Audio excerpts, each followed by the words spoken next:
Hey, good morning. Welcome to Mentor Monday. Today is Monday, May 21st, 2018. We've designed Mentor Monday to be a weekly microdose of encouragement, inspiration, and miracle grow on your potential as a coach. Over the last few years, I've seen a real influx of people from various faith and spiritual backgrounds that really have a strong desire to coach people and just to really serve humanity, quite frankly. Most recently, I've been getting the question a lot of people who have kind of this non-specific feeling of guilt because of their background that they would get paid to serve people, to actually help people. And I'll get this question a lot where it's, Paul, I'm from a certain religious community and I feel really guilty about charging people. Or Paul, I'm a spiritual person and I struggle with feeling bad about charging people for helping them. Well, whether you're one of these people or not, I would hope that today you could actually get enlightened about this very real struggle for a lot of coaches, and even you could share this video or this blog with somebody who could really use it. This past week, I was asked this question again, and it happened during our weekly mentoring call that I do with our students who are part of Jumpstart. So this week, rather than doing a regular Mentor Monday video, what I'm going to do is I'm going to take that audio from that particular call so that you can enjoy it and you can learn from it. But we also have a blog where I've broken down what I essentially think are three incongruent beliefs, barriers that are coming from our spiritual or religious backgrounds that are keeping coaches from charging for their services. And what I'm doing is I'm helping you reframe all of those things so that you can have an empowering belief so that you can start helping people and getting paid to do what you love. So with no further delay, let's go right to that call. What is it Mhm. about, what is it that would make you feel bad about charging for this particular service? Because if I'm being genuine with helping people, and then at the end I'm like, okay, well, this is how much it costs, it's kind of awkward. Okay, so you think, and this is just a belief system, who taught you, Right. or where did you learn that to be genuine, you can't charge for what you do? Where's that come from? I think it's my religious belief. Got it. Well, first off, I'm really glad that you asked the question because we have a lot of people coming from faith-based backgrounds, some people who are in leadership, and I would say even increasingly over the past couple of years, I'm meeting pastors, rabbis, different spiritual leaders who are trying to break into coaching, and their whole life has been spent serving people, sometimes in the same community for 10, 20, 30 years, and now they're trying to break into coaching and leave what they were doing before. And this poses a huge barrier because they're trying to venture out into what they think their next step is and into their calling and purpose. But this is a big hindrance. If you can't feed and clothe yourself while you're doing your purpose, and the people they're trying to serve oftentimes are the same people or at least similar people than they were serving before, and there's this hang up about getting paid to do what they're supposed to be doing. And let me just say this on the front end. I want everybody to know that I'm not saying anything bad about beliefs, religion, or any kind of faith-based anything. I'm a person of faith personally, but and I know that not everybody on this call is. It's just really important for me to tell you that I'm not knocking anyone. And it's just really important because I'm really, really big into honor. So having said that, what we're really up against are some belief systems that I believe are disingenuous. So that what ends up happening though is that when coaches try to start out, new coaches, and they have some of these belief systems that are around, or they're coming out of a religious community or something like that, they're being made to feel like there should be some guilt and shame in charging for their services, and that maybe in some kind of way you are disingenuous because you are asking for money to help people. And it's this mindset comes from this thought that maybe it's the most noble and highest calling that you could possibly have is to sacrifice, and it's to do things for free. Maybe it's to do something like, I think of Mother Teresa. Regardless if you're Catholic or not, there's a lot of people who really highly regard her. She went and she lived amongst the poor and the lepers and had nothing and pretty much died penniless. And what a lot of people will think is that was a noble life. That was a noble cause. Maybe we're saying this is the highest degree of nobility.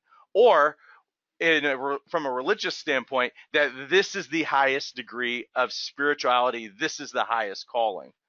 Well, I have a problem with that on a couple of levels. One is this: 98, 99% of people on the planet will never have a religious job, at least working for a community of faith. And secondly, they're not going to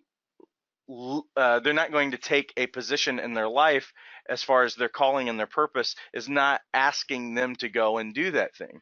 So what we're doing is, it's kind of arrogant. What we're really saying is that the average Monday through Friday for someone, regardless of what they are doing, isn't noble, and that it's not a calling, and that it's a lower level of spirituality. And whether we like it or not, that's what we are implying when we do these kinds of things. That there's going to be a certain level of honor that is given to someone who visibly sacrifices their means of like housing and some of those other things. I'm not saying it's not noble. What I am saying is that it's just as noble if a mom wanted to be a stay-at-home mom and be there with her children and make a sacrifice there. It's just as noble if a mom wanted to go and get a nursing degree and go and become a nurse. It's just as noble if someone wanted to go into politics to change the dynamic and the landscape there. It's just as noble if someone wanted to go into law or into education. It's just as noble. I'm living around all these vineyards. It's just as noble for the people who are out there working in the fields and doing a hard day's work to take care of their family. It's just as noble to work a great job that is paying taxes to help fund different programs that are giving people a leg up in life to put them in the right position. And so the thing is that we can't judge nobility based only on what people are doing. Now, I think it would be okay to judge something if it truly wasn't noble. Like if somebody's doing something illegal or if they're hurting someone, then we have the right to judge that, and we should prosecute it. We should stop those kinds of things. But when people are out just doing the right thing, it's arrogant to say that one thing is more spiritual or that one thing is a higher calling than another. Secondly, we've got to end this in this idea that there's a difference between calling and vocation. That is what is crushing a lot of people, and sometimes it's making it really, really hard for them to do both. Because the thing that they feel they're calling for, because it's not just in helping people in this way, there's a lot of different ways that they can help people. But the stigma that goes that with helping people, you can't get paid to do that. And I don't know why, and it's not just in the religious systems. I don't know why, on the whole, we have a problem with paying people who serve people. Because here's what I think. First of all, I think if it really is the highest calling, if you are really in the most noble calling, shouldn't you get paid the most? The people who have the most amazing hearts, the greatest hearts and love for humanity, shouldn't they get paid the most if it is the most noble calling? If it is the most spiritual calling, shouldn't we pay them the best? I mean, if somebody is coming from a religious background and they're saying, what I'm doing for God, shouldn't we take care of them the best? Why? Because I think about it, I think very practical matters is that if I've got a person who's out and they're in their number one heart, their heart, their passion, their vocation is simply like, I want to be in a position only where I can help people. And if they're asking me to help them do something, then I don't want them having to worry about whether or not they can feed their family to do it. See, for me, I understand that, because I grew up to a degree of poverty. We were below the poverty line when I grew up, and when we were living in the recession of the '80s and stuff like that, and really I struggled a lot because of that and some of the mindsets that were connected to that. And but where I am at this stage of life is understanding that we really want to reward the people who have the most amazing hearts for humanity because we know that they're going to be generous. The the measure of prosperity is not what your bank account has, but it's the generosity by which you reach out to the rest of the world. If somebody's living a me-centric life, then it's possible they're going to have money and they will only pad their wallets. But here's the thing, is it's like, if you have a heart for humanity, I want you to win the lottery. If you can't figure out a way to monetize your life, I want you to win the lottery or something, because I know the rest of the world is going to benefit from it. That's why, for everybody who's on the call right now, if I said, um, if I wouldn't have a hesitation probably of giving each of you $1 million if I was able to do it, because if you had your list together, probably 90% of your list would be helping other people before you helped yourself. That's why we need to honor and we need to reward nobility, because because of the heart for humanity and how things are going to move out to the rest of the world. And so we've got to stop the calling vocation separation, because it's keeping a lot of people from being able to do what they do, is financially, but it's dishonoring most of the people who go to work every day. Now, here's the other thing, and it's the last thing that I'll say about this, and especially looking at things from a religious standpoint. Let's iron this and nail this thing once and for all. If the most noble thing that you could do is do what you do for free, if the most spiritual thing that you could do is live in poverty in order to do that, then why do religious institutions always try to help the poor? Have you ever thought about that? Why would any religious institution, and there's a lot of them that do, there's not just one, but there's a lot of them that do, why would they bother to go build houses for the poor? Why would they bother to go feed the homeless? Why would they bother to go to Mexico? Why would they bother to go to Africa? Because aren't you taking away their nobility and their and the highest degree of spirituality if we're taking their poverty away from them? No, because we know that poverty is really bad. Poverty is a bad thing. It hurts people. It cuts away their opportunities. All of these things. And what do we really believe? What do we believe about things like fair trade coffee? When we go into countries, there for a while, we were taking coffee beans and everything from these poor farmers in like Honduras and stuff. And I'm connected to that because I have family who are in Honduras. And so we're taking these beans from these people, and they were giving them like little or next to nothing. And some of these people were starving. And so what ended up happening is this movement called fair trade. So that what we would do is, yes, we're not paying them what we would pay them here in the United States, but what we would do is we wanted to honor their work. And just because they would take whatever we would give them, we're not going to do that. What we're going to do is we're going to honor what they do, and we're going to pay them for their work because they are worthy of it. They are worthy of taking care of their families. And granted, they're not making $50 an hour like in the United States, or $25 an hour, but it was an appropriate wage for what they did. Complementary to what we would do here, similar to what we would give people here based on their cost of living and all of those other kinds of things. Why? Because those people were valuable. We honor their work. We reward them for it because they should be able to take care of themselves, take care of the family, and do what they love to do. It's the same kind of movement of why people won't buy clothes that are manufactured in certain countries, because we know those people are making 25 cents an hour. And it's morally wrong. That's what's happened, is that people are saying this is morally wrong to just be paying these people 25 cents an hour in dangerous conditions where they're dealing with chemicals and everything else. So let's make sure that they're getting a good, not just a living wage, but that they can grow and all of those other kinds of things. So that's everything in a nutshell. So if people are helping people, then why wouldn't we reward them? Why wouldn't we reward their hard work?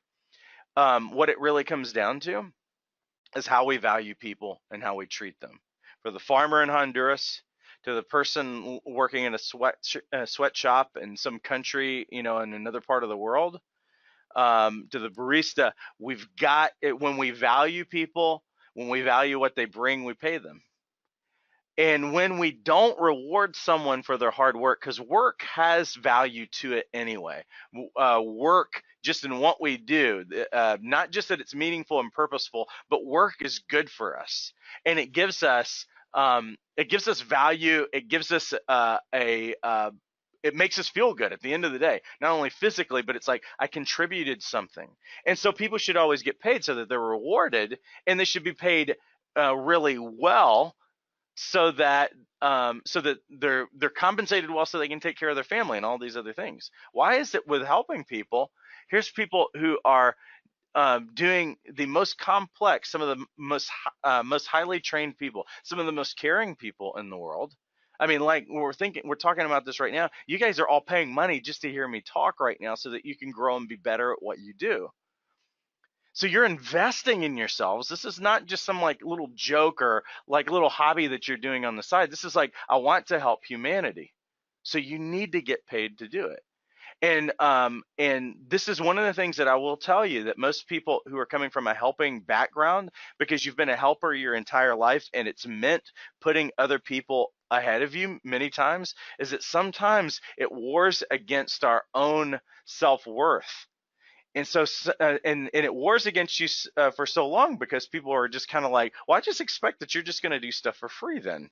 This is the way that it's going to be. And the way that, and everything that we imply about it, because this is what it comes down to, is that when I am rewarded financially or whatever for what I do, I can see the value that other people are giving me, but it's also, but I'm also understanding my own personal value. Not that just the wage equals my value, but it's really important what we communicate, and that it's balanced on both sides. And so all of this to say that, and if I had to recap really quickly, your calling and your vocation needs to be one thing. It doesn't have to be two different things, because everything that we do is meaningful. The highest degree of nobility and spirituality is not going into poverty. We understand that because we're always trying to rescue people out of it. If we thought that that was good for them, then we would take more things away or something like that. I don't know, but we wouldn't be helping them. We know intuitively that that's wrong.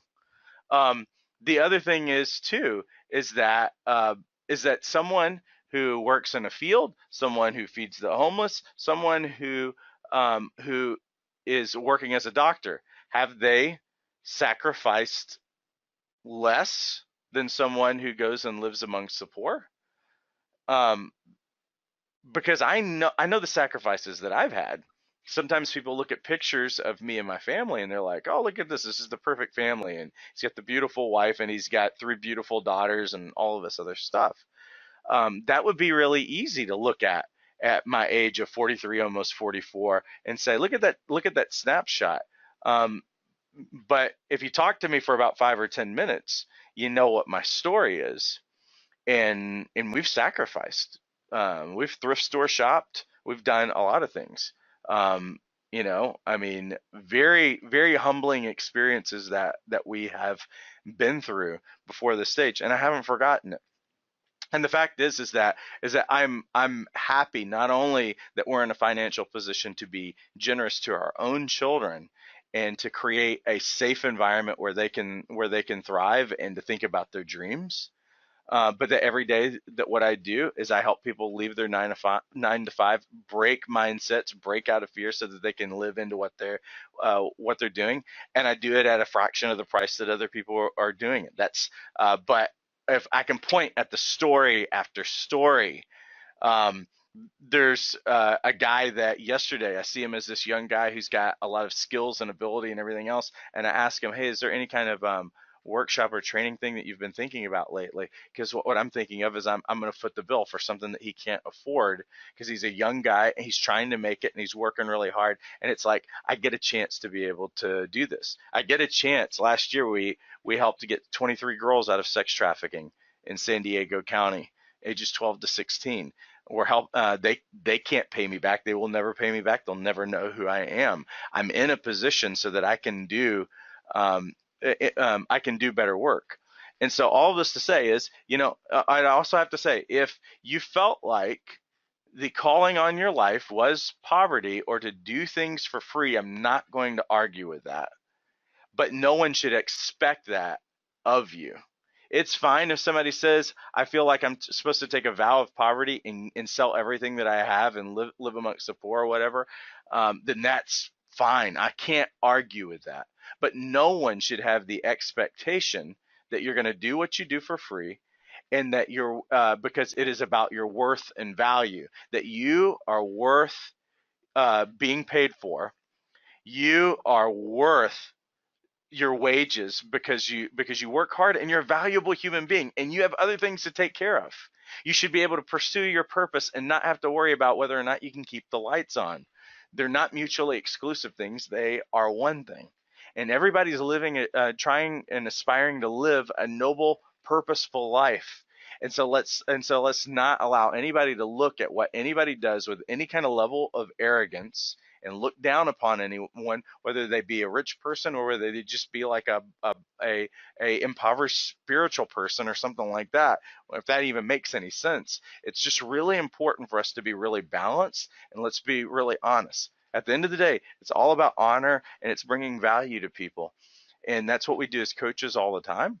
And it's what we've got to do first of all for ourselves so that we can be free, so that we don't have to live in fear, and that we never have to feel guilty about stepping into our purpose and getting paid to do what we love. So hopefully that's helpful. Oh, thank you very much. I'm very surprised that you have so much insight about this, and I think moving forward that pretty much just turned my knob. I'm good. Thank you.